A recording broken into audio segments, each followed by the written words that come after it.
Tu entends parler des accouchements à domicile absolument partout et du coup, peut-être que tu te poses plein de questions. Eh bien, je te repartage juste pour toi, spectatrice de YouTube, le live que j'avais enregistré sur Instagram avec Floriane, qui est coprésidente de l'association professionnelle des accouchements accompagnés à domicile. Je te mets les chapitres, là, je vais y arriver, les chapitres en barre de description. Comme ça, tu peux cliquer directement sur les chapitres s'il y a certains points qui t'intéressent. Comme d'habitude, je t'invite à liker cette vidéo, la partager et à t'abonner pour ne rien louper des prochaines vidéos. Bon visionnage!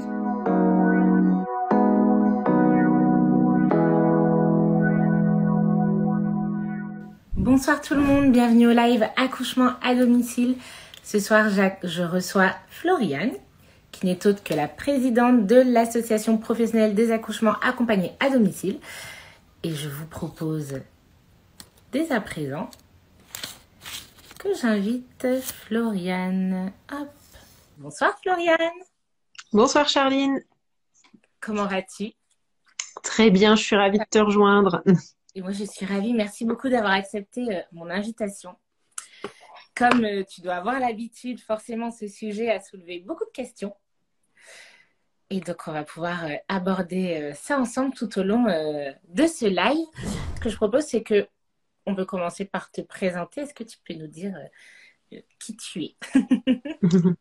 Tout à fait. Et ben, comme toi, je suis une sage-femme libérale avec la petite différence que moi, mon cœur de métier, c'est les accouchements et notamment à domicile, puisqu'en ce moment, je me spécialise dans ce type d'accompagnement. Et comme tu l'as dit, en parallèle, je suis quelqu'un qui fait beaucoup d'associatifs je suis alors coprésidente de la PAD parce qu'à la PAD, on est une association qui fonctionne en gouvernance partagée. Donc, Ok, il n'y a pas de hiérarchie entre nous. ça marche. Donc coprésidente, je prends note. Coprésidente. Et ça fait combien de temps que tu exerces que tu fais des accouchements accompagnés à domicile?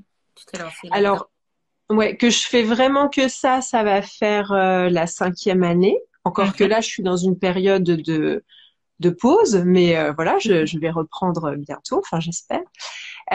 Et par contre, que j'accompagne en accompagnement global, ça fait plus de 10 ans maintenant. Ok. J'ai reçu plein de questions dans la boîte à questions qu'on a lancée en début de semaine.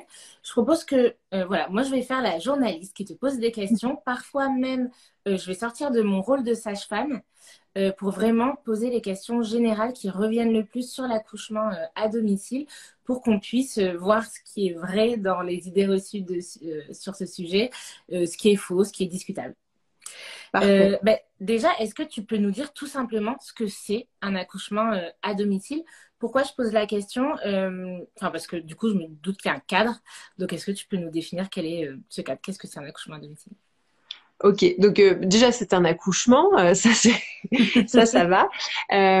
C'est un accouchement qui va se passer à la maison, en tout cas moi dans ce dont je vais vous parler, qui est accompagné par une sage-femme. Là ce soir on va pas parler de l'accouchement non assisté, et puis qui a priori est réservé à des femmes en bonne santé parce que pour pouvoir accoucher chez soi, voilà, en dehors d'une structure et de moyens techniques lourds, c'est plutôt qu'on est en bonne santé et qu'on n'a pas de gros risques. Oui, parce que donc ça veut dire que tout le monde ne peut pas prétendre à accoucher à domicile. Et donc, quels sont les critères à avoir pour postuler auprès d'une sage-femme pour accoucher à domicile? Alors, côté maman, c'est de pas avoir de pathologies qui ont un impact sur ta grossesse ou ton accouchement. Par exemple, une maman qui aurait de l'hypertension chronique ou une maladie, surtout des maladies chroniques en fait, qui ont un impact sur elle ou son bébé, qui nécessitent une surveillance, on va pas pouvoir lui proposer à domicile parce qu'on pourra pas mettre en place la surveillance. Ou des présentations du bébé qui demanderaient en fait des moyens plus lourds. Par exemple, si on a une grossesse gémellaire, nous, à une seule sage-femme, ça va être difficile de nous occuper d'une maman et de deux bébés, par exemple. En tout cas, dans l'organisation actuelle en France, ou si le bébé est en siège. Voilà, donc à chaque fois qu'il y a des éléments qui pourraient nécessiter qu'on soit plusieurs ou qu'il y a un bloc sur place, évidemment, on le fait pas à domicile. Et alors, donc, ça veut dire que forcément, qui dit accouchement à domicile dit pas de péridurale. Je le verbalise parce que j'ai quand même eu la question. La question est venue aussi, est-ce que si en cours de route, voilà, je suis dans mon accouchement à domicile et finalement je change d'avis, je veux la péri, qu'est-ce qui se passe? Alors, bah, si tu changes d'avis, que ce soit pour la péri ou autre chose, évidemment, ta sage-femme, elle va s'organiser pour que tu puisses aller à l'hôpital. D'ailleurs, nous, on recommande que toutes les femmes qui veulent accoucher chez elles ouvrent un dossier en maternité. Comme ça, qu'elles changent d'avis ou qu'il y a un élément médical qui nécessite d'aller à l'hôpital, elles connaissent déjà une maternité qui peut les accueillir.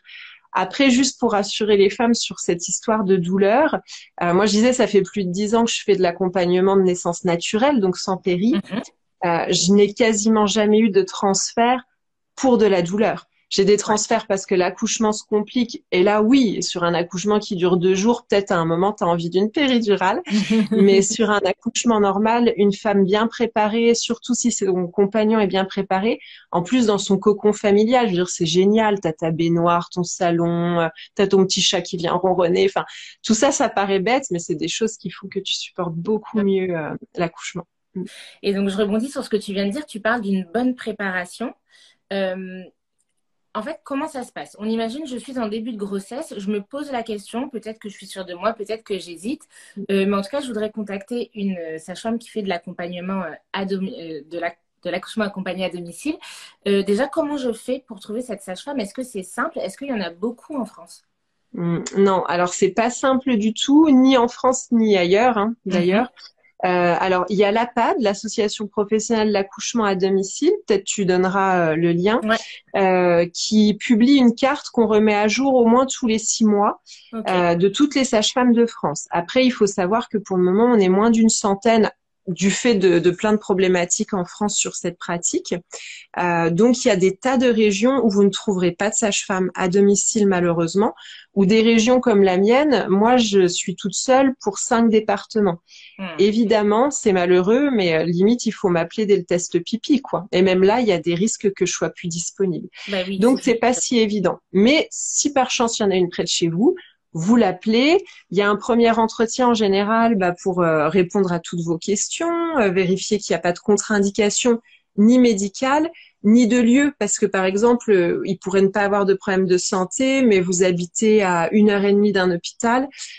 Et là, ça peut contre-indiquer l'accouchement à domicile parce qu'on se dit, mettons une hémorragie, on va pas attendre 2 heures de route, quoi. On peut pas se permettre. C'est Donc, quoi la le premier limite de entretien temps va. la, Alors, la la- limite de temps, écoute, la recommandation est pas claire, mais on va dire Mhm. en gros 30-45 minutes Ok. maximum. Voilà. Moi, de mon expérience, je trouve que 30 minutes, c'est bien. Parce que quand on a vraiment des grosses urgences, il faut se dire qu'il faut le temps que le SAMU arrive et après qu'on parte. Oui. Donc, il faut pas être trop éloigné tout de même. Ok.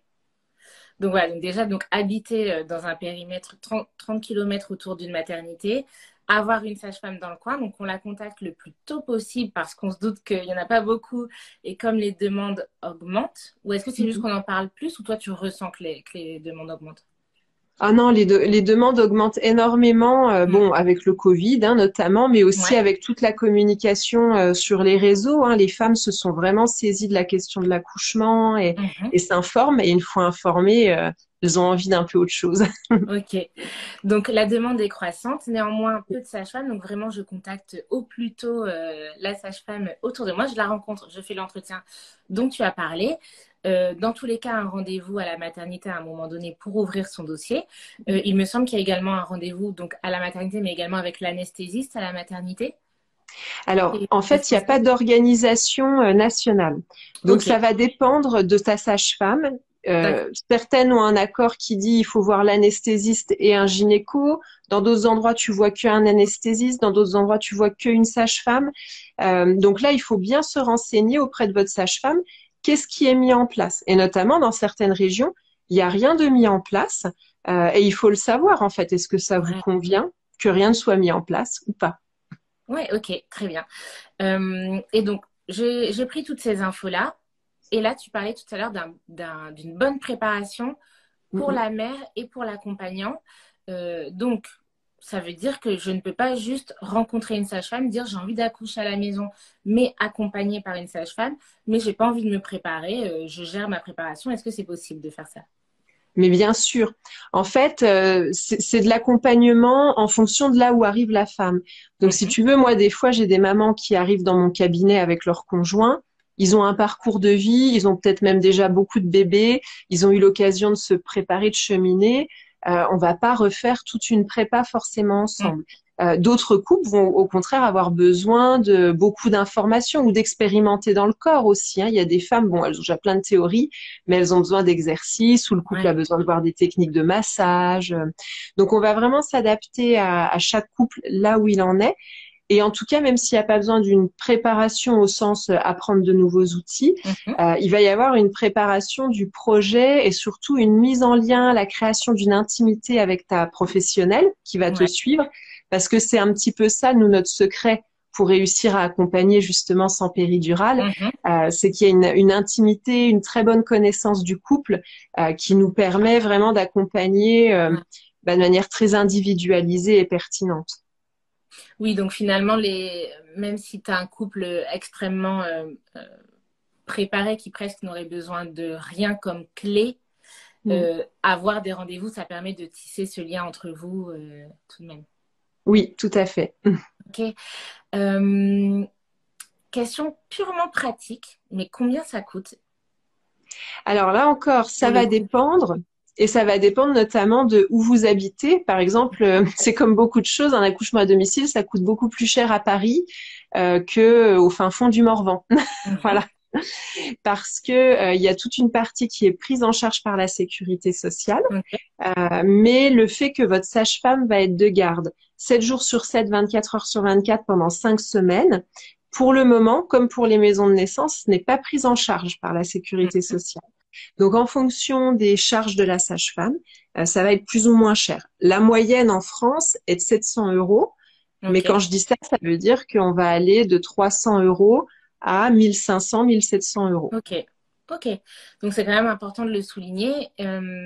Ça, bah, c'est tout. Le seul moyen de le savoir, c'est de contacter la sage-femme la plus proche de chez soi. Est-ce que dans ce prix-là, il y a d'autres euh, choses payantes à ajouter? Par exemple, ça comprend la prépa à la naissance? Est-ce elle est prise en charge ou peut-être ça dépend des sages-femmes aussi? Alors, tout le suivi est pris en charge comme avec n'importe quelle Mhm. sage-femme, puisque les prépas, c'est remboursé par la Sécu, le Ouais. suivi de grossesse et suite de couches. En général, les prix que je viens indiquer, effectivement, c'est un forfait complet. Hein. Ouais. Et ce qu'il faut savoir, c'est qu'on a quand même maintenant beaucoup de mutuelles qui remboursent alors tout ou partie Mhm. de cette somme. Donc, votre sage-femme peut vous faire un devis pour que vous soyez prise en charge. Donc, ça dépend de votre contrat de mutuelle. Mais c'est bon de le savoir parce que des fois, en début de Ouais. grossesse, on peut juste modifier son contrat de mutuelle et puis avoir l'accouchement de payer. Ok, super. Et, euh, et sinon, les autres dépenses, il faut du matériel pour accoucher à domicile? Non, comme je dis toujours, il faut beaucoup de serviettes parce que entre les pertes Ouais. des os, un petit peu de sang, enfin voilà, il faut beaucoup de serviettes, c'est chez le bébé. Mais le reste, en fait, on a tout ce qu'il faut à la maison et puis la sage-femme a sa trousse pour ce qui relève du médical. Donc après, certains couples ont envie d'avoir une piscine ou autre, mais ça n'a rien d'obligatoire en fait. Ok. Hein. Oui, le but, c'est vraiment, bah, finalement, comme le projet initial, c'est un choix plutôt de liberté, Mm. on reste là-dedans et il n'y a pas de nouvelles injonctions, si ce n'est la surveillance médicale nécessaire et l'exclusion de certaines grossesses pathologiques. En dehors de ça, c'est libre choix au couple. Et oui, c'est tout l'intérêt. Mm. Bah oui. Euh, Forcément, l'une des grandes questions, c'est, alors tu l'as un peu déjà évoqué, mais qu'est-ce qui se passe si ça se passe mal? Donc selon le degré d'urgence, finalement, on se doute il y a des ça se passe mal, mais on le sent un peu venir et on a le temps de transférer. Mais qu'est-ce qui se passe si l'enfant ne va pas bien à la naissance? Qu'est-ce qui se passe s'il y a une hémorragie? Voilà. Est-ce qu'on a des chiffres sur la dangerosité de l'accouchement à domicile? Alors, les chiffres, que ce soit en France ou du point de vue international, ce que ça dit, c'est que si vous êtes une femme qui a déjà eu des enfants, donc c'est votre deuxième, votre 10e bébé, l'accouchement à domicile n'est pas plus à risque que le fait d'accoucher à l'hôpital, et même ça va vous protéger de certaines interventions. Donc les mamans qui ont déjà eu des bébés, j'ai envie de dire, on se pose pas trop la question. si elles sont en bonne santé et qu'elles habitent pas trop loin d'un hôpital, évidemment. Mhm. Les mamans dont c'est le premier bébé, elles vont aussi avoir cet intérêt d'avoir moins d'interventions, hein, moins de césariennes, d'épisio. Par contre, on sait que chez elles, il peut y avoir un tout petit peu plus de risques ou autant de risques qu'à l'hôpital, que le bébé ait besoin de soins. C'est pour Mhm. ça que nous, les sages-femmes de notre assos, on leur demande d'être toujours équipées de quoi réanimer un bébé, c'est-à-dire Mhm. lui fournir de l'oxygène si besoin, le ventiler, et de quoi avoir tous les médicaments pour gérer une hémorragie. Hein. Toutefois, on sait qu'avec alors j'aime pas ce mot, mais une bonne sélection, en tout cas une bonne orientation des Oui, bien femmes, sûr. les complications urgentes sont quand même très rares. Et la sage-femme, faut pas oublier que c'est une professionnelle médicale qui est formée et habilitée à faire des gestes d'urgence. Donc c'est pas comme accoucher tout seul chez soi et faire une hémorragie au fond des bois. Il y a une hémorragie, la sage-femme va passer des médicaments, faire des gestes techniques, et souvent quand le SAMU arrive, elle a déjà arrêté l'hémorragie en fait. Bah oui, elle a déjà initié le protocole. C'est tout à fait Tout à ce fait. que j'allais dire, c'est que c'est des choses qu'on ne sait pas suffisamment, mais effectivement, la sage-femme est un professionnel de santé médicale, que ce soit à l'hôpital ou à domicile. Les premiers gestes en cas d'hémorragie ou de réanimation du nouveau-né, c'est la sage-femme qui les fait. Il est certain qu'à l'hôpital, en 2 secondes, il y a quelqu'un qui arrive, mais cette gestion de l'urgence seule, elle peut arriver également parfois en hospitalier. Oui, puis j'allais te dire en 2 secondes, moi j'ai travaillé dans des petites maternités, Oui, peut-être toi aussi, où mon pédiatre était de garde à 10 minutes de l'hôpital. Donc finalement, oui. nous Donc on était sur finalement, place, mais pas le médecin. Donc on revenait. exactement, exactement. Les sages-femmes, évidemment, sont très très bien formées à l'urgence. Et justement, est-ce que toutes les sages-femmes sont habilitées à faire de l'accouchement à domicile? Quel type de formation elles doivent faire? Combien de temps ça dure? Voilà, comment on fait pour se former dans ce domaine-là? Alors pour le moment, en France, il n'y a pas de normes. Ça va changer parce qu'en ce moment, il y a des travaux importants qui sont en train de se faire avec les sociétés savantes. Donc ça veut dire que n'importe qui pourrait le faire. Mhm. Bon, évidemment, c'est pas ce qu'on recommande parce que c'est quand même une pratique particulière. Et donc nous, on recommande par exemple un compagnonnage, c'est-à-dire qu'une sage-femme qui veut faire de la AD aille travailler en collaboration dans un cabinet qui en fait déjà, hein, Mhm. pour apprendre sur le terrain. On recommande aussi aux sages-femmes de faire des formations en urgence, urgence de l'obstétrique, urgence néonatale, plutôt adaptées à la pratique, ça on les propose Bah à la oui, PAD, et de revalider ces formations tous les 2 ans, ok. comme ça se fait à l'étranger et comme ça devrait se faire à l'hôpital d'ailleurs. Parce que nous, en plus, on a très très rarement, tu vois, par exemple, moi depuis 4 ans, là, j'ai jamais eu à faire de réa bébé à domicile. Justement Ok. parce que j'anticipe avant. Les hémorragies, j'en ai eu 2. Donc évidemment qu'on révise très souvent pour que le jour où ça arrive, on Bah soit oui, oui. vraiment au point. Et puis une chose dont on parle pas, c'est que parfois dans notre pratique de sage-femme, on a vu beaucoup la pathologie, mais la physio ou l'accompagnement, par exemple, de la douleur sans médicaments, on n'y est pas très préparé. Donc Mhm. il peut y avoir de ça aussi dans la formation pour Tout à faire de fait. l'AD, réapprendre à travailler de manière vraiment naturelle. Ok, super. Et alors, ce qu'on entend souvent, c'est également l'un des freins pour que des sages-femmes proposent des accompagnements à domicile, c'est l'absence d'assurance, le risque financier. Est-ce que tu peux nous en dire plus? Est-ce que c'est simple de se faire assurer? Voilà, comment ça fonctionne ce risque-là? Ah bah, c'est le cœur du problème en France, hein, qui fait Ouais, que beaucoup de sages-femmes s'installent pas. À l'heure actuelle, on peut pas s'assurer. C'est-à-dire que vous pouvez écrire à tous les assureurs, personne ne vous fournira d'assurance. ok. C'est aussi pour ça qu'en ce moment, il y a des travaux de cadrage, parce que les assurances seraient peut-être prêtes à nous proposer des contrats s'il y a des contreparties. Hein, Ok. on est obligé de faire telle formation. Donc on y travaille dur parce Mhm. que, un petit exemple, moi dans ma région, demain il y a une assurance, on est au moins 5 sages-femmes à proposer de la Ah, l'AD. Actuellement, sans assurance, je suis toute seule. ok. Donc c'est sûr que ça améliorerait l'offre, pardon. Oui, bien sûr. Donc, c'est une vraie problématique, cette question aujourd'hui en France. J'ai perdu l'une de mes questions. Les sages-femmes se forment, oui. Et pour revenir sur le déroulement d'un accouchement à domicile, donc on a parlé de la préparation voilà, au libre choix et adapté au couple. Donc important, c'est donc toute cette préparation se fait généralement avec également le partenaire, l'accompagnant du jour J. Ouais. C'est important parce qu'en général, en AAD, le partenaire, la partenaire vont être très impliqués. Mhm. Alors après, ça pourrait être décidé dans le projet de naissance qu'il ne veut pas s'impliquer, Ouais. hein, voilà. Mais dans ce cas-là, on va peut-être prévoir un autre accompagnement où les sages-femmes vont venir à deux. Ok, très bien. On entend aussi de plus en plus parler des doulas. Mhm. Est-ce que c'est nécessaire, enfin, est-ce que c'est une condition sine qua non pour accoucher à domicile? Est-ce qu'il faut quelqu'un d'autre? Non, il faut pas forcément de doula. Il y a des sages-femmes qui travaillent toujours avec une doula. Ouais. De la même manière qu'en maternité, la sage-femme est toujours accompagnée d'une auxiliaire de Mhm. puériculture. C'est-à-dire que voilà, elle préfère avoir une deuxième personne qui va Ouais. être là un peu pour le côté cocooning, notamment si elle a des choses plus médicales à faire, Mhm. voilà. Mais c'est pas du tout obligatoire et c'est toujours en accord avec la famille, hein. Une sage-femme Bien va sûr. jamais imposer des personnes à votre accouchement. Voilà, si vous n'êtes pas d'accord, évidemment. D'autant plus que ça se passe chez vous. Donc, on aurait encore plus de mal Ouais. à venir imposer quoi que ce soit, hein. Mais après, ça peut être une belle alliance, l'alliance sage-femme-doula. C'est très Et donc, complémentaire. à l'inverse, si la sage-femme ne travaille pas habituellement avec une doula, la patiente, le couple peut tout à fait demander à ce qu'il y ait une doula également. Et dans ces cas-là, généralement, ça se passe simplement.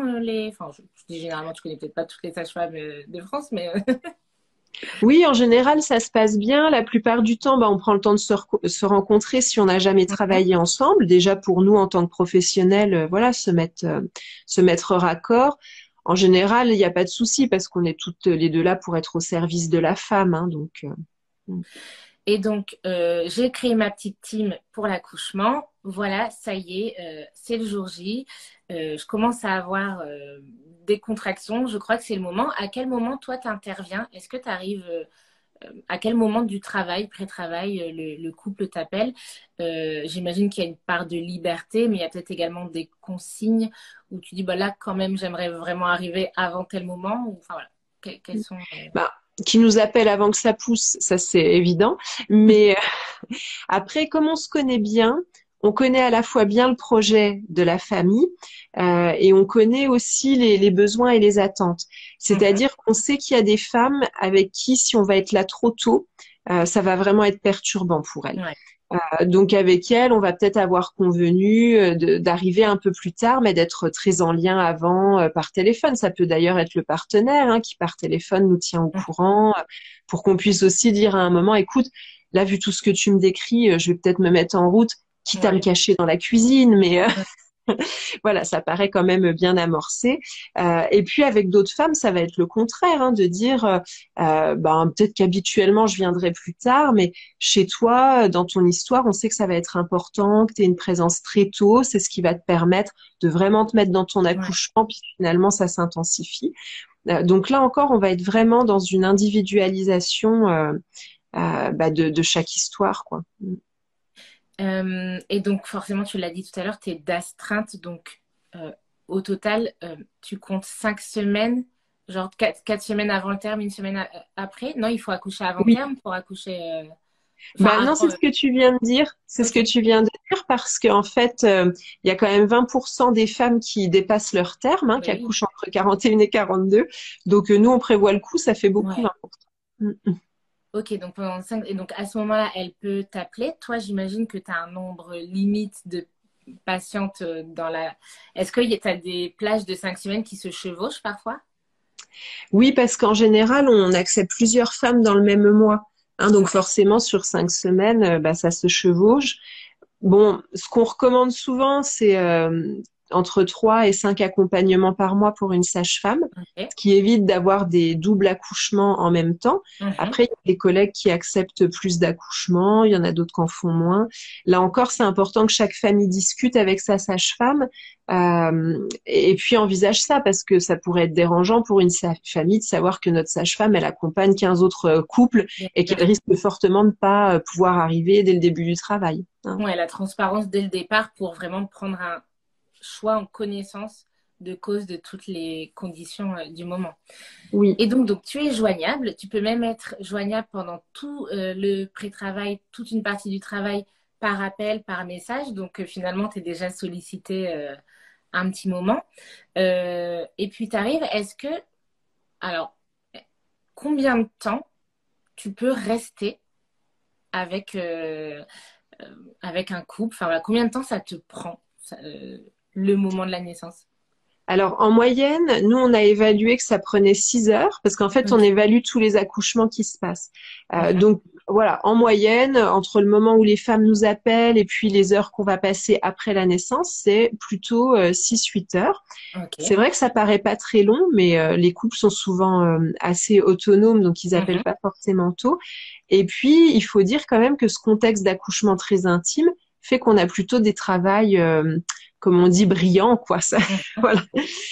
Pour autant, moi, ça m'est arrivé de passer 24-48 heures avec une famille. Ok. Bon, dans ces accouchements longs, évidemment, il y a des moments où on va dormir, où on se restaure. De toute façon, quand c'est long comme ça, on a largement le temps de le faire. Bien sûr. Donc, ça peut durer plus. Et puis, il y a des moments où parfois c'est tellement long que la femme demande à être transférée à l'hôpital ou médicalement, on se dit que plus long, ce serait pas raisonnable. Hein. Et donc, toi, est-ce que ton activité, elle est centrée autour de ces accompagnements à domicile? Là, tu fais vraiment que ça, hein, c'est ce que tu disais. Alors, jusque-là, je faisais en parallèle mon activité de gynéco et puis Ouais, d'acupunctrice. c'est ce que j'allais te demander. Euh, voilà, là, à ma reprise, écoute, je suis encore en train de réfléchir, mais je pense que je vais plus me concentrer sur les accouchements. Parce Ok, que, ou en tout cas, si je fais de la gynéco, ce sera plus que pour les patientes dont j'ai suivi la grossesse, parce qu'il faut ouais, aussi se préserver, nous, en tant que bien sage-femme, sûr. d'autant plus dans cette pratique où on a une grande responsabilité, donc prendre soin de nous, en fait, c'est pas égoïste, c'est vital pour nous et les familles. Ouais, ouais, ouais, bien sûr. Oui, parce que du coup, ça t'est déjà arrivé de supprimer une journée de consulte parce que accouchement. Ah bah oui, et les femmes, d'ailleurs c'est toujours très drôle parce que les femmes du cabinet le savent, donc ça va de la mamie de 80 ans à la Ouais. petite jeune qui a pas accouché, qui sont toutes émues et ravies de savoir qu'un bébé est en train de naître. Donc les femmes accueillent très bien ça, voilà. C'est vrai que attends, je vais continuer. Là, je sens que c'est mes questions de sage-femme qui reviennent, mais je vais continuer pour les questions de maman. Non, mais parce que je trouve que le rythme, c'est également intéressant, mais j'y reviendrai après. Donc, voilà, l'accouchement démarre, tu es présente. Euh, En fait, quel est ton rôle? Qu'est-ce que tu fais concrètement là, quand tu es chez le couple, pendant la gestion des contractions, au moment de l'accouchement? Quel est ton rôle? Est-ce que tu fais forcément quelque chose? Alors non, d'ailleurs mon mari te dirait que je suis bien payée pour tricoter et boire du thé, mais Mais en fait, c'est le meilleur job du monde. c'est le meilleur job du monde, c'est ça. Mais en fait, déjà simplement notre présence. Par contre, c'est une vraie présence. Tu vois, on n'est pas là sur notre smartphone à faire autre chose. Mhm, Euh, le fait que la femme nous voit, sache qu'on est là et qu'on est confiante, qu'on n'a pas d'inquiétude, ça lui envoie déjà un message très fort qui lui dit mhm. tout va bien, tu gères comme une reine. Ouais. Voilà. Donc pour beaucoup de femmes, ça va suffire. Pour certaines, elles vont avoir besoin qu'on les masse, voilà, qu'on fasse des choses. Mais souvent, leur partenaire a envie de participer à ça. Alors il y a des femmes qui ont besoin que tout le monde les masse, hein, le conjoint, nous, voilà, pourquoi pas. Évidemment, on va avoir nous une surveillance clinique, c'est-à-dire qu'on va avoir plein de paramètres qu'on surveille pour s'assurer que le Mhm. bébé va bien, Ouais. que l'évolution pour la mère est normale. Et comme notre but, c'est d'être le moins invasif possible, c'est-à-dire éviter, par exemple, d'introduire nos doigts dans le vagin de la Ouais. femme, de mettre des tas d'appareils, on a vraiment une surveillance qui se repose autant sur les sons que va faire la femme, les odeurs, sa façon de bouger. Donc, on peut avoir l'impression qu'on fait pas grand-chose, et en fait, on fait beaucoup de choses parce qu'on est dans Mhm. une observation très fine. Et donc, il n'y a pas de monitoring en continu comme à l'hôpital? Non, d'ailleurs, même à l'hôpital, en fait, s'il y avait assez de sages-femmes, les recommandations disent bien que les femmes n'auraient pas besoin de monitoring en continu. Le monitoring en continu, c'est parce que malheureusement, à l'hôpital, une sage-femme s'occupe de plein de mamans en même temps. Et donc, c'est son seul moyen, en fait, d'assurer un minimum de sécurité. Mais nous, comme on est là que pour une femme, on n'a pas du tout besoin de ça parce que dès qu'on repère un changement significatif, elle perd les os, les contractions se renforcent, on écoute son bébé, on vérifie qu'il s'y adapte bien. Si c'est le cas, on attend la prochaine modification. Ok, super. Donc finalement, tu as besoin que très peu d'examiner le col. Là, peut-être que tu fais aussi à la demande, puis il y a certaines patientes que ça rassure, et d'autres, tu te dis, non, non, mais moi, je constate, il y a tous les signes qui montrent que ça avance, je vais clairement pas l'examiner. Donc, il est possible qu'un travail se déroule sans aucun toucher vaginal à domicile. Oui, alors nous, dans nos accouchements à domicile, on a en moyenne un toucher par accouchement, ce qui n'est pas énorme, hein. Et souvent, en fait, c'est le toucher à un moment de l'accouchement où on fait un peu le point. Et je crois qu'il y a plus d'un quart des accouchements où il n'y a pas du tout de toucher vaginaux. Et moi, plus je pratique, plus j'ai d'accouchements où il n'y a pas du tout de toucher vaginaux, en fait. Oui, parce que tu as d'autres critères. Ouais. Et alors, est-ce que tu penses que ces critères-là seraient applicables en maternité? En gros, est-ce qu'une patiente avec péridurale pourrait ne pas être examinée? Alors, moi, je trouve ça compliqué. J'ai travaillé à l'hôpital avec des femmes sous péridurale, dans le sens où dans les critères que j'observe, c'est les mouvements qu'elle va faire pour s'adapter à la façon dont descend son bébé et dont son col se dilate. Or, et au bruit qu'elle va faire, à l'intensité de ses contractions. Si elle est sous péridurale, en fait, la maman, c'est ce qui rend des fois l'accouchement sous péridurale un peu plus difficile pour bébé. La maman, elle fait plus tout ça. Donc voilà. Alors il y a la fameuse mythe de la ligne bleue, là, cette ligne entre les fesses qui monterait et descendrait en fonction de la dilatation. Effectivement, il y a une ligne bleue qui apparaît, mais en fait, je veux dire, c'est pas une réglette sur les fesses de la femme qui dit précisément où en est son col, quoi. Merci d'en parler. Voilà, sous péridurale, c'est quand même un peu compliqué de se passer complètement de touchés vaginaux. Après, on pourrait, les recommandations actuelles, c'est un toucher toutes les 4 heures. Hein. Donc, sous péridurale, on pourrait vraiment limiter ce geste. Tout à fait. Et finalement, un toucher tous les 4 heures dans une avancée physiologique, je le précise pour les personnes qui nous suivent, avec le monito qui est correct, tout ça, finalement, on peut se retrouver avec 2, 3 touchés sur un travail. Donc, effectivement, finalement, la différence n'est pas si éloignée en nombre qu'un accouchement à domicile, mais c'est sûr qu'il y en aura au moins un. Clairement à l'hôpital. Oui.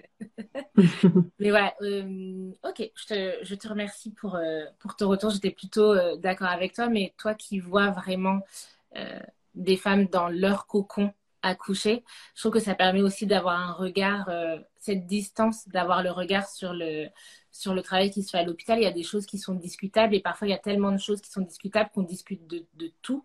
Il est important, il est important d'avoir un esprit critique, mais en tout cas de ne pas tout jeter à la poubelle. Et je pense que c'est important aussi de savoir dissocier ce qui est de l'ordre du trop et ce qui est de l'ordre du nécessaire. C'était important. Tout à fait. Et donc, voilà, la patiente sent que ça pousse, elle va accoucher. Donc, j'imagine qu'elle accouche dans la position qu'elle veut. Je le verbalise. Est-ce que tu mets forcément les mains? Est-ce que dans quelle mesure tu es proche de l'accouchement? Alors, je suis suffisamment proche pour pouvoir voir l'avancée du bébé et que tout va bien, mais suffisamment éloignée pour que la femme ne compte pas sur moi pour attraper son bébé. Alors, ça paraît un peu dur dit comme ça, mais par exemple, tu vois, typiquement, on voit beaucoup l'image de la femme qui accouche à 4 pattes. Ça, c'est parce que la sage-femme est très près d'elle et que dans sa tête, la femme est dans l'idée de « il y a quelqu'un derrière moi qui va attraper le bébé ».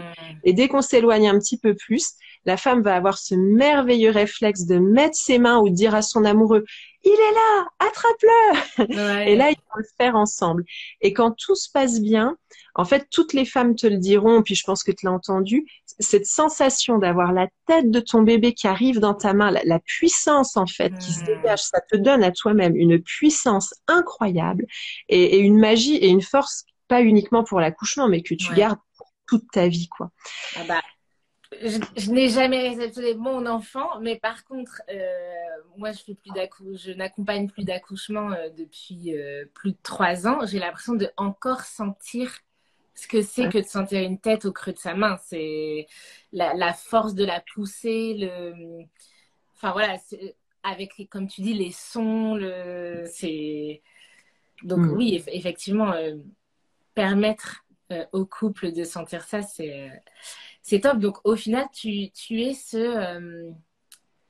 cette espèce de parachute qu'on oublie qu'on a, mais qu'on sait que si besoin, on tire la ficelle, en gros. Oui, oui, oui. Et puis, si jamais une femme avait besoin, parce que tu sais, quelquefois, on a quand même des femmes, c'est pas qu'elles veulent pas toucher, mais voilà, elles vont avoir besoin qu'on les Bien sûr. rassure ou que nos mains soient toutes proches. Ou on va le faire. Hein. Je ne dis pas Oui, que jamais oui. on va le faire, mais ça viendrait d'une demande de la femme. Ok. Et dans un premier temps, je pense que déjà, on la rassurait à lui dire, tu sais, t'es capable. Hmm. Mais si tu as besoin que je le fasse avec toi, on le fait ensemble. Ok.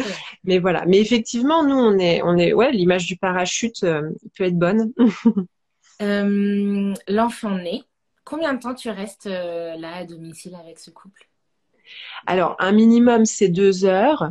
Après, moi, 2 heures, je trouve que c'est un petit peu juste parce qu'on prend vraiment notre temps. Hein, c'est l'intérêt Bah d'être à oui. domicile. Et puis, une maman qui vient d'accoucher, bah, déjà, dans un premier temps, elle a juste envie de profiter avec son chéri, son bébé. Les premières tétées sont souvent très longues. On va pas les Mhm. perturber. Et puis c'est vrai que souvent on prend du temps avec la famille, on est heureux, voilà, d'être ensemble. S'il y a des enfants, bah il y a des enfants qui arrivent. Donc moi souvent je reste quand même plus 3, 4 heures que deux, Ok. parce qu'on savoure aussi le moment. Puis on va pouvoir, comme on est à domicile, bah s'assurer que cette maman elle se relève normalement, qu'elle peut prendre sa douche. On va peut-être l'aider un petit peu, voilà. Ok. Et donc, un accouchement qui se passe sans difficulté à domicile, il n'y a pas de raison que le couple, à un moment donné, mette les pieds à l'hôpital. Aucune raison, non. Voilà, il reste à la maison. Tu repars au bout de 3 4 heures. Est-ce que tu reviens? Est-ce que c'est quelqu'un d'autre qui revient? Ensuite, c'est quoi le suivi pour la suite? Bah, moi, je trouve que l'idéal, c'est quand c'est notre sage-femme ou nos sages-femmes, hein, parce qu'on peut être plusieurs Bien pour une sûr. même famille, qui reviennent.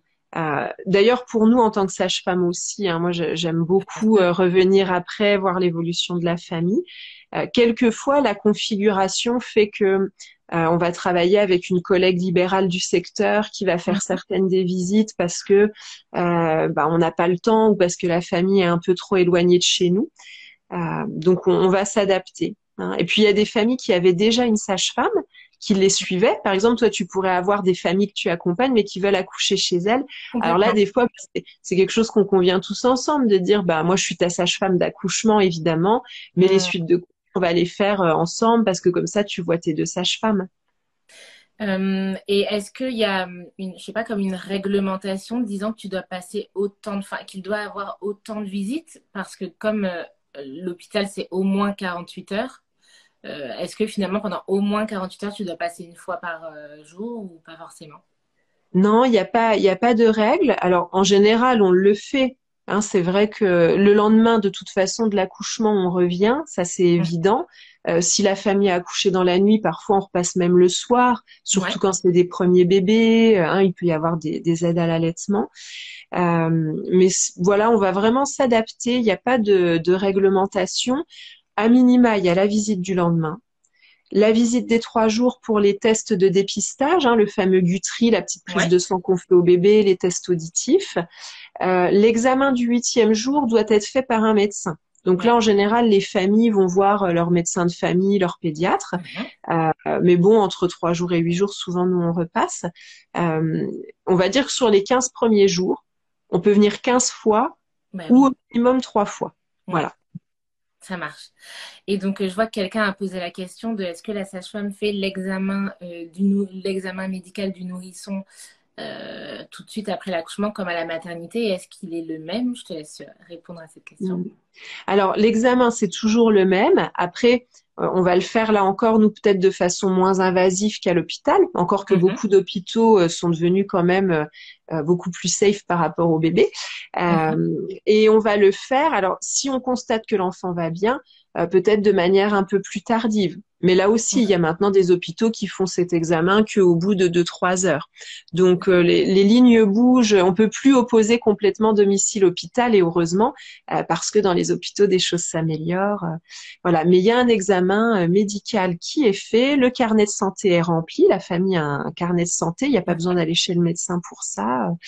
Et la sage-femme est vraiment habilitée. Moi, quand je travaillais en maternité, il n'y avait pas de pédiatre qui passait voir le bébé pour cet examen-là, par exemple. Quelqu'un demande, est-ce que les tests auditifs qui sont habituellement réalisés en maternité, comment ça se passe quand on accouche à la maison?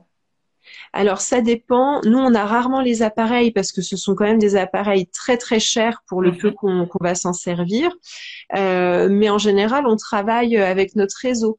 Donc, moi, dans mon réseau, j'ai une liste soit de médecins ORL, soit de pédiatres qui sont habilités, où il y a certaines maternités, en fait, eh bien, les mamans qui accouchent chez elles du secteur peuvent y aller faire le test auditif. Donc, on s'organise pour que ce soit fait.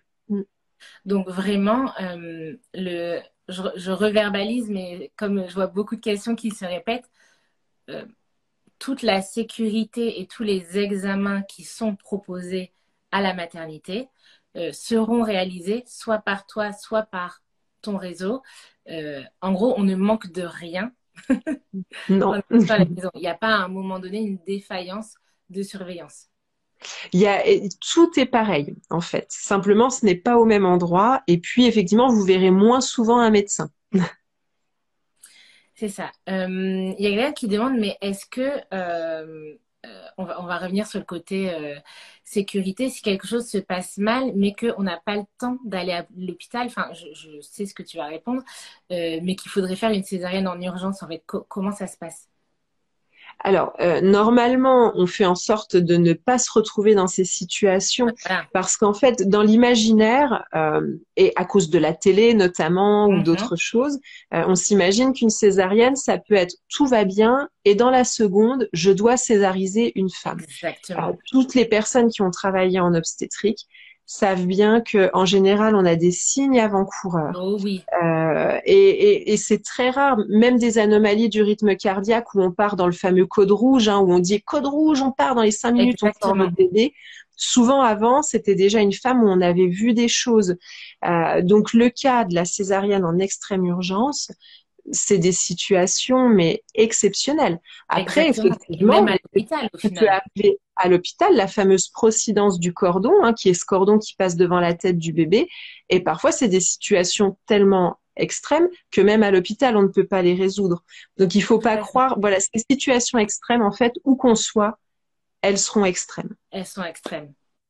Ok. Et puis, c'est aussi pour ça que vous êtes, que l'accouchement se passe maximum 30-45 minutes de route de l'hôpital. Ça fait partie, en fait, effectivement, toutes ces problématiques-là, c'est des choses qui doivent être réfléchies en amont. Et c'est aussi pour ça qu'on refuse des femmes et parfois, notamment sur les réseaux, on voit beaucoup de femmes qui râlent parce qu'elles comprennent pas pourquoi on les a refusées, elles trouvent ça très injuste. Et je comprends, c'est toujours triste de ne pas pouvoir réaliser son rêve. Mais c'est aussi pour la sécurité en fait qu'on fait ça parce qu'on sait qu'il y a certains facteurs qui pour le coup vont très souvent nous conduire ou plus souvent nous conduire à un problème. Et nous, on n'a pas envie de mettre en danger les familles, on a envie de les aider à réaliser leurs projets, mais pas à leurs dépens en fait. Bien sûr. Si toutefois il y a des points de suture à faire après l'accouchement, comment ça se passe à domicile? Les sages-femmes sont de très bonnes couturières, déjà sachez-le. Et elles disposent d'anesthésiants même à domicile. Donc, on ne peut pas faire de péridurale, évidemment. Par contre, on peut faire des anesthésies locales. Donc, s'il y a besoin d'une anesthésie pour recoudre, on va le faire. Il faut savoir que grâce à nos techniques et notamment au fait qu'on ne touche pas la tête du bébé, qu'on intervient très peu au moment de la naissance, qu'on ne fait pas pousser les femmes en force non plus, c'est-à-dire qu'on attend vraiment que la maman ait envie de pousser et accompagne à son rythme le bébé. Moi, ça me fait toujours rire quand à la télé, j'entends « Poussez, poussez, madame !» parce que c'est tellement loin de mon monde, en fait. Voilà, c'est la femme pousse quand elle en a envie. Tout ça fait qu'il y a très, très peu besoin de suturer les périnées. Mais quand il faut, on a ce qu'il faut. Quand il faut, vous avez ce qu'il faut. Super. Je vois que j'ai... Attends, j'ai une question intéressante. Oui, alors, j'ai une question qui revient depuis le début. Quand on a eu un premier accouchement, on va pas faire toutes les catégories de on peut ou on peut pas. Si vous Oui. vous posez la question, allez contacter votre sage-femme. Enfin, déjà, regardez s'il y a une sage-femme à côté de chez vous. Euh, Allez la voir et elle va sortir sa liste parce qu'on va pas faire tous les cas de et moi et moi. Mais une question qui revient souvent, premier accouchement par césarienne, est-ce que le deuxième accouchement peut être à domicile? Alors, actuellement en France, vous aurez beaucoup de mal à trouver une sage-femme qui acceptera un accouchement à domicile après césarienne. Dans beaucoup de pays du monde aussi d'ailleurs. Les Mhm. femmes qui ont une césarienne, même à l'hôpital, ce n'est vraiment pas évident d'aller vers un accouchement naturel dans le sens où c'est encore quelque chose qui fait très peur. Mhm. Je pense qu'on est un peu de la même génération. Moi, quand j'ai fait mes études il n'y a pas si longtemps, si on avait une césarienne, toutes les femmes refaisaient une césarienne derrière. C'était voilà, déjà rien Oui. qu'envisager les AVAC il y a 15 ans.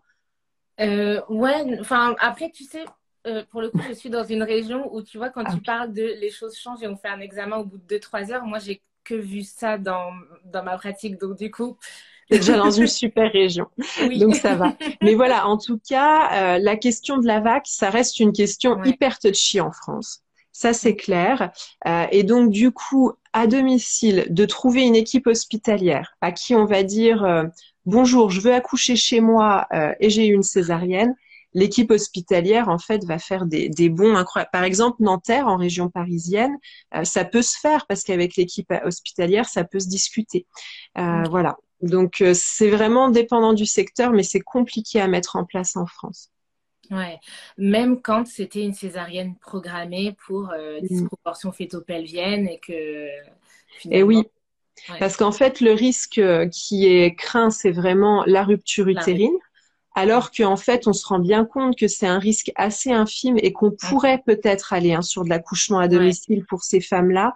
Mais là, il faut quand même réaliser qu'en France, même quand tu es en bonne santé, vouloir accoucher à domicile, c'est souvent déjà très mal vu. Tout à fait. Donc alors, si tu as un antécédent quel qu'il Ouais. soit, là, ça va devenir plus compliqué. Quand l'accouchement à domicile sera vraiment bien reconnu en France, on pourra aller vers ça, mais bah faut y aller étape par étape, quoi. Oui, bien sûr. Et puis, c'est un peu ce que tu disais tout à l'heure sur le fait de refuser certaines personnes qui peuvent sentir peut-être une forme d'injustice. Euh, En fait, personne ne prendra le risque ni pour le couple, parce que même si toi, ton flair de sage-femme, tu le sens, en fait, juste aujourd'hui, t'as rien sur lequel t'appuyer et justifier.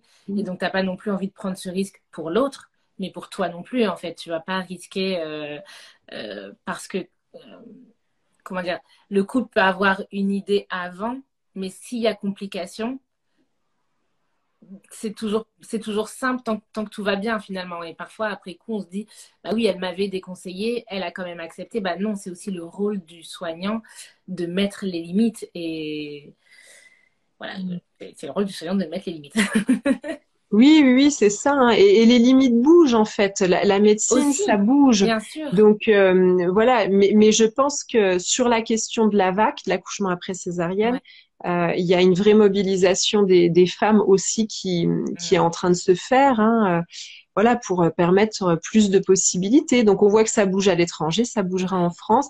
Là, comme tu le dis, nous on fait aussi ce qu'on peut en tant que sage-femme bien sûr. française avec notre contexte et les règlements qui s'imposent à nous. Mm.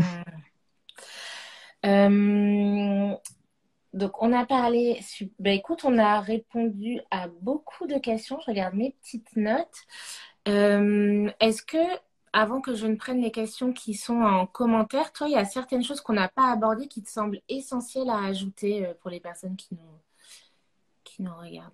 Des points. Ouais, non, écoute, je pense qu'on a vu vraiment, l'objectif, c'était le b.a.-ba de l'accouchement à domicile. Je crois que Exactement. Bah ça, on oui, l'a vu. super. Euh, bon, je vais pas poser des questions sur l'organisation, mais ça va. Est-ce que les sages-femmes qui font des accompagnements à domicile vont bien et tiennent le coup et arrivent à se préserver? Bah, J'ai envie de dire, en ce moment, les sages-femmes en France, mais même ailleurs, hein, parce que les copines anglaises ou autres, les sages-femmes vont pas très bien. Mhm. Donc, la différence, c'est que est-ce qu'on arrive à se préserver? Ça nécessite vraiment une hygiène de vie et un travail sur soi hyper important de Mhm. pas tomber dans le rôle du sauveur qui accepte tout le monde. Peut-être Ouais, encore plus qu'à l'hôpital où ouais. là on a quand même un cadre qui fait que t'as pas le droit de faire quand même trop d'heures sup. Encore que ça devient compliqué même à l'hôpital. À Mhm. domicile en libéral, le problème c'est qu'en libéral il y a que les limites que tu t'imposes à toi-même. Donc ça peut des fois un petit peu déborder. Et puis c'est tellement magnifique ce qu'on vit que souvent on dit on est des birth junkies, tu sais, c'est une essence Bah oui, naturelle qui se passe ouais. dans l'intimité. Tu ressors de là, tu es tellement grisé que tu aurais envie d'en vivre tout le temps. Donc à la T'es fois, sous ça permet de tenir, ocytocine en c'est ça, continu. ça permet de tenir, mais des fois on risque un peu l'overdose, donc il faut qu'on fasse quand même attention. Mais voilà, moi je pense qu'il y a une telle joie en fait à faire ce mode d'exercice que le jour où il y a des assurances, il va y avoir une envolée d'installations de sages-femmes en Ouais. AAD ou en maison de naissance. Et t'as une vision là-dessus? Est-ce que ton flair te dit que ça peut bouger, je sais pas, dans les 5 ans à venir ou... Moi je dirais peut-être même un petit peu avant. Ok, Ouais, ouais, parce que là, c'est quand même la première fois qu'on arrive à travailler avec les sociétés savantes. d'accord. C'est-à-dire que on n'avait jamais réussi à obtenir des réunions où il y a le collège des gynécos, des pédiatres, des urgentistes. D'accord. Les discussions sont pas faciles. Il y a Ouais. des moments vraiment, faut bien être accroché à son Mhm. siège. Pour eux comme pour nous, hein, c'est deux univers très différents qui se rencontrent. Mais on a réussi à se parler. On avance. Ok. Donc moi je me dis, et on a des objectifs qui sont pour cette année, tu vois, de rendu Ok. Ok. pour cette année, pas pour dans 5 ans. Donc j'ai bon espoir. Mm. Écoute, on suivra ça. Là, tu parles de cette réunion. Ça a eu lieu quand ce Alors gros... c'est des travaux sur la durée, hein. On a Ouais, bien commencé sûr. en avril du coup 2021 et on Ah oui, aimerait ok. avoir fini avril 2022. Génial. Mm, mm. Ok, donc il y a plein de choses qui bougent. Et est-ce que, donc là, c'est quoi? C'est l'asso, la PAD qui rentre en ligne de compte. Est-ce que les usagers peuvent faire des choses? Enfin, voilà, est-ce que... Alors, en fait, il y a plusieurs choses. Donc là, les travaux nationaux, ça c'est piloté en fait par des instances nationales, hein. Ouais, Mais du coup, là, il y a les assos professionnels, il y a le CIAN, le CDAAD, donc c'est des assos ok. d'usagers, il y a les sociétés savantes, l'ordre. Ça, voilà, c'est super.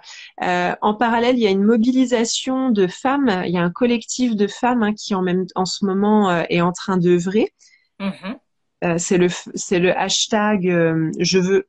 Hop, je le repartagerai, mais Ouais, tu je me veux diras. accoucher chez moi, je crois. D'accord. Donc, qui est une mobilisation hein, qui vient vraiment là des familles Ok. et des femmes. Et ça va être important parce qu'en fait, nous, en tant que professionnels, on peut avancer de notre côté, mais Mhm. il faut aussi que du côté des usagers, les pouvoirs publics se rendent compte qu'il y a une vraie demande. Alors, ils Ouais, s'en rendent tout à compte fait. de plus en plus. Pourquoi? Parce qu'on a de plus en plus de familles qui, quand elles ne trouvent pas de sage-femme à domicile, décident d'accoucher seules chez elles. J'allais Et ça, justement te c'est un poser la question. phénomène qui s'amplifie Ouais, et qui leur montre bien que là, les gens, ils veulent vraiment une offre alternative. ok. Justement, qu'est-ce que tu dis à une femme qui, je sais pas, tu rencontres un couple qui te dit qu'ils aimeraient être suivis par toi, être accompagnés à domicile, ils n'entrent pas dans les critères, tu refuses, il y a quelqu'un qui partage le hashtag accoucher chez moi. Semblerait-il que c'est ça le... Super, merci. Merci. Merci Armel. Une consoeur, sage-femme. et, et qui te dit, bah, comme je rentre pas dans les critères, je vais accoucher seule chez moi, sans assistance. Qu'est-ce que tu dis à un couple qui te dit ça?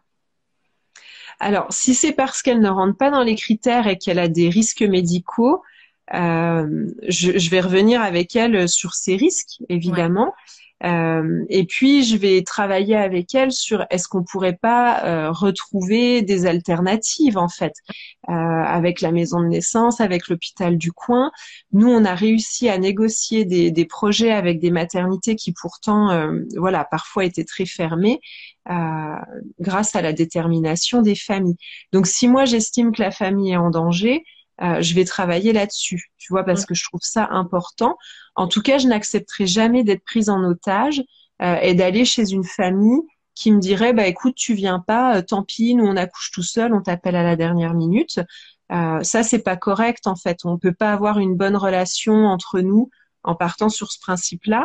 Ouais. Et en plus, moi, je pourrais pas assurer leur sécurité. Donc dans ce cas-là, ben de toute façon, il y aura un appel au SAMU parce que je suis pas magicienne. Ok. Voilà. Par contre, une famille qui n'a pas de problème de santé et qui dit, moi, nous, on veut accoucher tout seul chez nous. C'est notre philosophie de vie, on n'a pas de risque. Bah, là, moi, en tant que professionnelle, je n'ai pas à dire oui ou non. Mhm. Je vais les accompagner. De toute façon, on accompagne tout le monde. Je leur dirai, parce que c'est quand même ce que je pense que ça peut être bien d'avoir une sage-femme qui peut être très discrète parce que quand même, mon expérience me montre que la nature, des fois, fait voilà des petites choses qu'on n'avait pas prévues, malgré qu'on soit en bonne santé. Pour autant, je vais pas les juger, les dénoncer. Ouais. Il y a des couples qui ont ce projet et c'est vraiment en eux et ça se passe très très bien, hein. Mais c'est vraiment deux cas de figure à distinguer Mhm. et je crois que il y a un problème vraiment actuellement, c'est que on a tellement mis en avant l'accouchement naturel, la beauté de l'accouchement à domicile en maison de naissance, et puis on a tellement aussi imaginé et critiqué le fait que la médecine crée la pathologie, ce qui est vrai Mhm. dans une certaine mesure, qu'il y a un peu une confusion. Donc il y a des gens qui n'acceptent plus que effectivement j'ai un problème de santé, Ouais. j'ai des facteurs de risque. Exactement. Et ça c'est vraiment dommage et c'est un vrai accompagnement qu'on a à Ouais. faire auprès des familles, mais pas que nous qui faisons de la AD, d'aider les familles en fait à faire la part des choses et Mhm. bien évaluer leur état de santé et leurs besoins. J'allais justement rebondir sur ce que tu partages. En fait, ce que j'entends dans le discours que tu as pour ce couple qui a envie d'un accouchement non assisté à domicile, c'est que finalement, comme tu ne te braques pas, tu es capable de maintenir la communication avec ce couple pour sa sécurité. L'une des difficultés aujourd'hui, c'est que parfois le lien soignant-soigné se rompt. Mm. Chacun est dans l'incompréhension de l'autre et donc finalement on ne communique pas et finalement l'un des risques c'est que ces couples-là se disent de toute façon on va m'envoyer valser donc en fait je ne vais même pas le dire à quelqu'un qu'on va faire ça et c'est Mm. là où le risque il est plus important c'est parce que finalement on a même si on ne peut pas cautionner, même si intimement en tant que soignant, ça bouscule trop la personne qui reçoit cette info, finalement, on va mettre plus en danger de braquer parce que la personne, on a quand même l'occasion de lui passer des messages importants et on commence d'abord par écouter le projet et comme tu dis, essayer de trouver des alternatives, réexpliquer si toutefois il y a des problèmes de santé, mais forcément qu'on on peut comprendre que dans cette méfiance envers la médecine, certains couples vont se dire en fait on va juste même pas le dire qu'on va faire ça, juste on va le faire. Et je vous invite vraiment, si c'est une question que vous vous posez, euh, parlez-en à quelqu'un. Il faut que quelqu'un évalue vos facteurs de risque. Enfin voilà, il faut que quelqu'un fasse le point avec vous sur votre dossier. Oui, et puis même si on n'est pas d'accord avec l'évaluation de la personne, moi je trouve toujours intéressant en fait d'avoir un autre regard. Ouais, Et tu sais, même les couples qui veulent accoucher chez eux, des fois il y en a, ils me disent, ah, j'ai pas envie d'aller à la maternité, ils vont me dire des oui, choses pas cool. Bah déjà, moi je pense que c'est important d'être capable de parler de son projet, parce que si on oui, doit être transféré, ça va être encore plus difficile dans l'émotionnel. Donc autant le faire avant. ouais, Et c'est comme ça que ça évolue des deux côtés en fait. Parce que le fait que les hôpitaux rencontrent les familles, se rendent compte que c'est des gens normaux, en fait, oui, c'est voilà, vrai. bah déjà, ça donne une autre image à l'hôpital. Et puis, il y a beaucoup de familles qui finalement sont agréablement surprises à dire, ben, bon, j'ai été écoutée, ça m'a rassurée. parfois, effectivement, on va se retrouver dans un traquenard. Et dans ce cas-là, faut pas hésiter à le dénoncer, hein, à faire remonter les choses en disant, Monsieur le directeur, j'ai été reçu par quelqu'un de votre établissement. C'est absolument honteux comment ça s'est passé. Voilà. Mais c'est important de créer du lien Oui, parce que il faut pas oublier que on aura peut-être besoin d'une équipe hospitalière, on aura peut-être besoin de sa sage-femme, peut-être pas, mais on n'est pas là pour se faire la guerre en fait. Et aller à l'accouchement, on entend de plus en plus des femmes dire moi je vais à l'accouchement en guerrière, mais surtout pas en fait. On accouche dans l'amour, pas dans la guerre, parce que même dans ton processus d'accouchement en fait, ça va venir fermer plein de tout à choses fait. d'être. Tout à fait. Et c'est vrai que c'est quelque chose qui est parfois dur à entendre, surtout dans le contexte actuel. Et vraiment, je remets pas en question tout ce qu'on peut entendre et tout ce que certaines personnes ont pu vivre, des choses bien trop terribles. Mais c'est important de se rappeler quand on est concerné qu'on est seul face à un individu. Et cet individu fait partie d'un système, mais quand on est dans sa salle d'accouchement ou dans sa salle de consultation à l'hôpital, on est face à un individu, on n'est pas face à tout le système qu'il y a autour. Et finalement, dans une relation, chaque personne de la relation est acteur. Et parfois, ça peut être un peu dérangeant à entendre parce que dans tous les cas, ça reste quand même le soignant qui doit mettre à l'aise l'autre, mais ne fermez pas d'office, ne présupposez pas qu'il n'y a pas de lien qui peut exister parce que juste vous êtes en face d'un individu et donc on est chacun responsable d'essayer de tisser ce lien. Mais je pense que, enfin, j'avoue que ça me tient extrêmement à cœur parce qu'aujourd'hui, le lien soignant-soignant est en train de se rompre et il y a beaucoup de méfiance qui, à la fois, c'est très bien de remettre en question et d'avoir un esprit critique sur la médecine et c'est vraiment génial.